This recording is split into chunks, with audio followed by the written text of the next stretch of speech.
குரு தியேட்டரில் இருந்து அந்த பழைய ஜெயில் ரோடில் அதெல்லாம் வந்துட்டுருக்கோம் காரில் கல்யாணத்துக்கு போய்ட்டு. அப்போ என் பக்கத்தில் ஒரு அசிஸ்டன்ட் நந்தகுமார்னு சொல்லி அவன் நானும் வந்துகிட்டே இருக்கான்.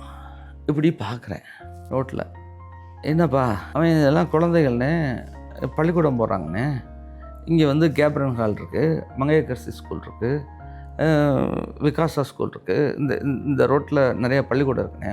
அப்படியா, உனக்கு என்ன தோணுது? அப்புறம் ஒரு நிமிஷம் திருப்பி, ஏண்டா இந்த மாதிரி, ஆமாண்ணே இந்த மாதிரி மதுரையில் கீழாவணி முலவதி இருக்குது, சென்ட் மேரி ஸ்கூல் இருக்குது, நிறைய இடம் இருக்குண்ணே, நிறைய பள்ளிக்கூடம் இருக்குண்ணே, நிறைய பிள்ளை இருக்கு. அப்படியா, என்ன தோணுது? இப்படி அவனை வந்து ஒரு 5-6 தடவை நான் வந்து கேட்டுக்கிட்டே இருக்கேன்.